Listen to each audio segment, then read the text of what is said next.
Welcome to our video about managing diabetes and psychiatric disorders. Managing the conditions associated with diabetes and psychiatric disorders is challenging, but not impossible. Treatments for both conditions are different and can be tailored to meet the specific needs of each patient. Your diabetes care team can refer you to a mental health professional or help you find an appropriate treatment plan. Cognitive behavioral therapy, or CBT, is one treatment option. This therapy involves two aspects. The cognitive side focuses on developing useful beliefs, while the behavioral side teaches healthier actions.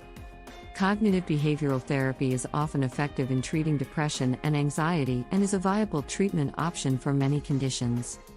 Mechanisms of diabetes and psychiatric disorders. Research shows that comorbid depression and diabetes worsen clinical outcomes. Depression and diabetes are both associated with lethargy, which lowers the motivation for self-care, and leads to higher healthcare utilization and medication noncompliance.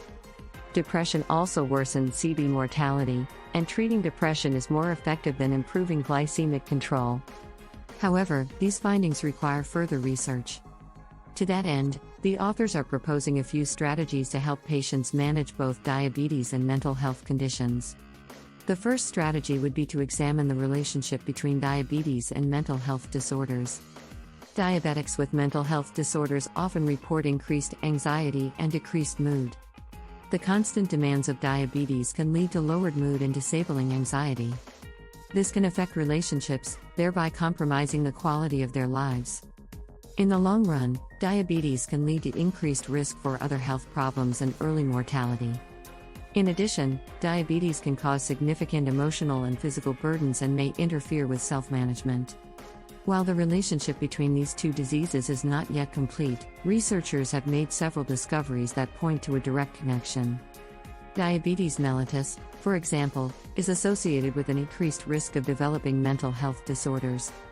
In addition, certain psychiatric drugs can reduce sleep quality, making it difficult to regulate blood sugar levels. Moreover, these medications often lead to lethargy, and this can contribute to an elevated risk of developing type 2 diabetes.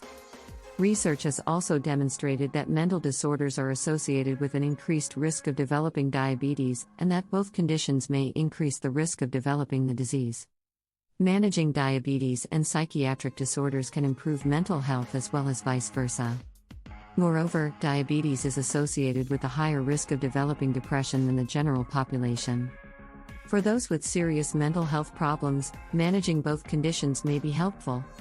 If so, it would be possible to develop treatment strategies that will minimize both conditions. Researchers have found a connection between anxiety and depression, and have identified a potential link between the two conditions. Anxiety and depression are common causes of low mood, and they can be exacerbated by mental health problems. Participants also reported that diabetes and mental illness often go hand in hand. This association could explain the relationship between diabetes and mental health disorders. In the meantime, diabetes and mental health disorders are often correlated. While some studies have found an association between depression and diabetes, others have not yet been proven. Several studies have shown that diabetes is associated with anxiety, while anxiety and depression affect the functioning of the immune system. In addition, people with mental illnesses may need to get separate dosage boxes from their GP or psychiatry. In such cases, diabetes can be a major problem if treatment isn't effective. Treatment options for diabetes and psychiatric disorders. Research has linked diabetes and psychiatric conditions. The goal is to find common approaches to treating these two conditions. Physical and mental health are interconnected, and treating both simultaneously may help patients achieve glycemic control. There is an overlap between these two conditions, and it can be helpful to have a psychiatrist on call for patients who are both suffering from diabetes and psychiatric disorders. Treatment for depression and diabetes is similar to that for the general population. Certain antidepressants are licensed to treat diabetic neuropathy, and these medications may be beneficial in treating comorbid psychiatric disorders and diabetes. Another medication that may be appropriate for treating both diabetes and depression is pregabalin, which is also licensed for neuropathy. Cognitive behavioral therapy is also helpful in treating depression and diabetes. Diabetics should talk to their healthcare team about any depression or psychiatric conditions they may be experiencing. It may seem strange to discuss depression with a physician who is not trained to diagnose such conditions. However, this type of mental health treatment will help a diabetic patient achieve optimal blood glucose control. Ultimately, it will benefit both patients. The benefits of CBT include: increasing the awareness and understanding of diabetes-related disparities is crucial for successful treatment. Many psychiatric practitioners and psychologists are integrating mental health treatment into border clinics, where the patients are predominantly Mexican American. In order to reach these patients, psychologists need to tailor their messages to the cultural background of the patients. To make this possible, psychologists are sending Spanish-speaking lay health workers to patients' homes to provide mental health care to diabetics. People with mental illnesses tend to be more likely to develop diabetes. Research is necessary to understand how this relationship affects the development of diabetes. These people are at greater risk of developing complications and dying from accidents. The prevalence of diabetes in people with psychiatric disorders is increasing rapidly. Researchers are still working to find ways to treat these conditions together. They need to study the link between mental health and diabetes. When people have diabetes, their quality of life is also decreased. Psychological screening for depression and anxiety in children with diabetes is essential. Mental health screening is just as important as identifying microvascular complications. Psychosocial interventions with children and their families have been proven effective in improving their overall well-being, reducing depressive symptoms, and improving glycemic control. Additionally, some studies have also found that interventions involving psychological therapies have a positive impact on adherence to diabetes treatment.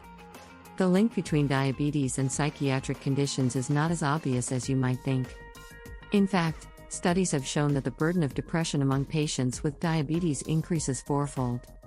In addition, episodes of severe hypoglycemia are associated with depressive symptoms. Therefore, if you are a diabetes caregiver or have a loved one who has mental health problems, you need to be aware of this relationship. Healthcare costs of diabetes and psychiatric disorders. The cost of treating these illnesses is substantial, and they place a high burden on society. The amount paid for diabetes care does not include the intangibles associated with pain, resources for non-paid caregivers, and undiagnosed cases. However, the costs are high enough to warrant increased public attention and research. Therefore, it is important to assess the true costs of treating these diseases. To learn more, see Figure 4. Several studies have demonstrated that people with diabetes and psychiatric disorders have higher healthcare costs. In the UK, people with diabetes experience more sick days than those with diabetes alone. These patients lose more working days than those without either disorder. In Singapore, for instance, people with diabetes and depression had a higher healthcare cost of $1.90 compared to those without both conditions. Further, people with mental disorders are more likely to experience complications and die earlier than those without these conditions. However, there are limitations to these results. Although mental disorders and diabetes are related, the cost of treatment depends on the severity of both conditions. While psychiatric disorders are associated with higher costs, patients with diabetes may need more primary care services. Mental health disorders may also necessitate specialist care, which could increase healthcare costs. This is not a good situation for healthcare systems and their finances. Recent efforts to quantify the cost of illness from diabetes are based on estimation methods. However, the first systematic review provides data on specific categories of treatment costs, which may be useful for policy recommendations. Its inclusion in this review is the most comprehensive of its kind and distinguishes cost reduction studies. This systematic review of diabetes costs will be of great help to researchers, clinicians, and civil society. Combined with diabetes, these conditions carry a significant economic and humanistic burden. These burden estimates are valuable for evaluating diabetes management programs. Screening and early intervention for depression and anxiety may reduce the clinical and humanistic burden, as well as costs. Furthermore, integrating mental health care with diabetes management programs may improve quality of life and reduce the cost of treating these conditions. Further, Such a study should be useful for diabetes care providers and policymakers as it aims to provide information on how comorbid depression and diabetes are related. Thank you for watching. Please like, comment, and subscribe if this was helpful. Stay healthy and let's beat diabetes.